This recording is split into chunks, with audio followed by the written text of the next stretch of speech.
في هذا الفيديو سنواصل رحلتنا لاستكشاف عوالم الخوارق البشرية التي تحير عقول العلماء.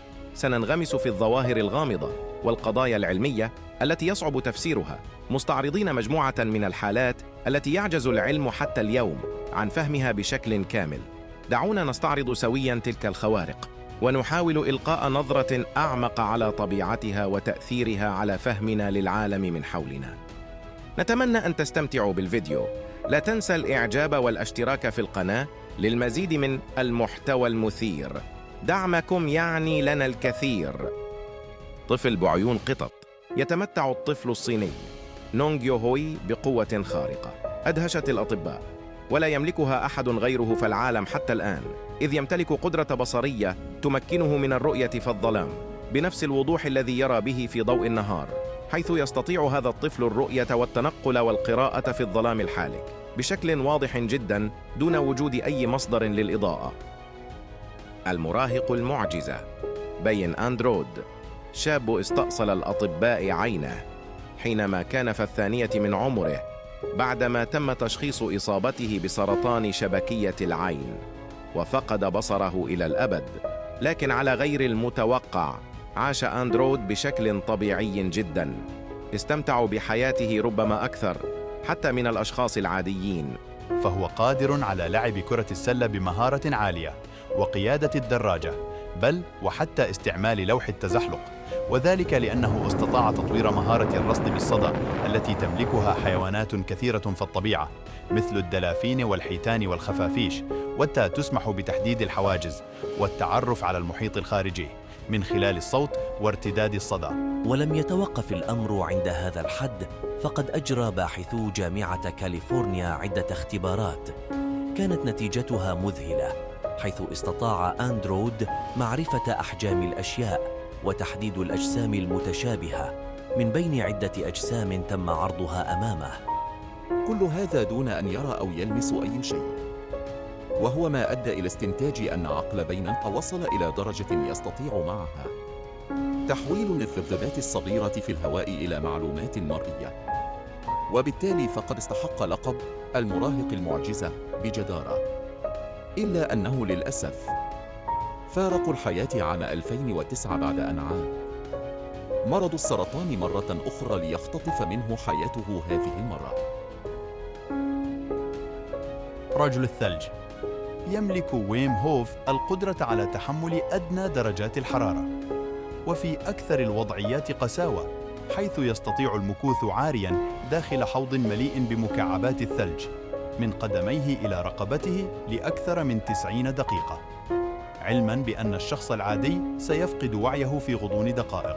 كما يستطيع السباحة لمسافات طويلة تحت نهر من الجليد، بالإضافة إلى أنه تسلق جبل إيفرست وجبل لو مون بلان مرتدياً ملابس صيفية فقط، وهو الأمر الذي جعل منه شخصية شهيرة على الصعيد العالمي، حيث يعرف باسم رجل الثلج.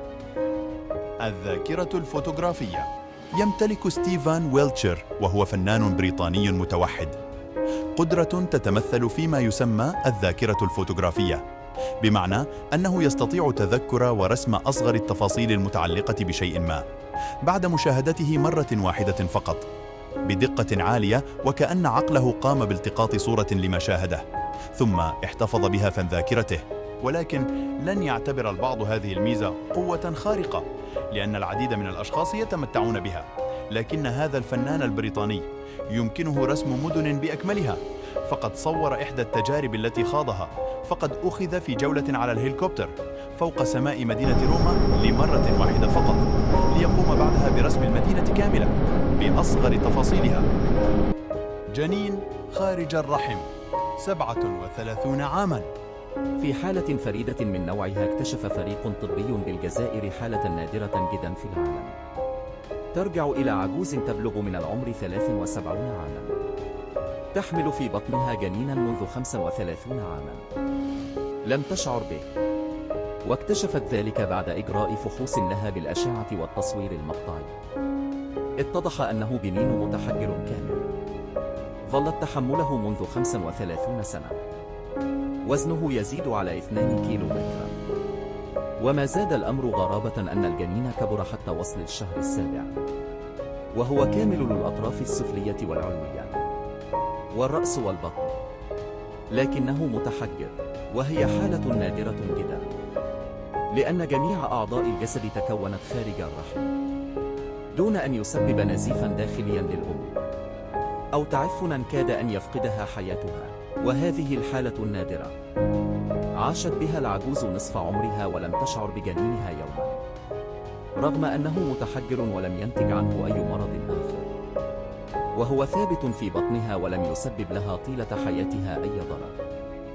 والسبب الوحيد الذي ادخلها المستشفى ليست له علاقة بهذا الجنين المتحجر الذي حملت به سنة 1981، وكانت أول حالة تم الكشف عنها من هذا النوع سنة 1582 ميلادية، لامرأة فرنسية بلغت من العمر 68 عاما، حيث احتفظت بجنين متكلس لمدة 28 سنة، وتم اكتشافه بعد وفاتها. وفي النهاية، إذا أعجبكم هذا الفيديو وترغبون في متابعة المزيد من المحتوى المثير، لا تنسوا الاشتراك في القناة وتفعيل زر الجرس لتصلكم جميع الإشعارات. نحن نقدر دعمكم ونتطلع إلى رؤيتكم في الفيديوهات القادمة.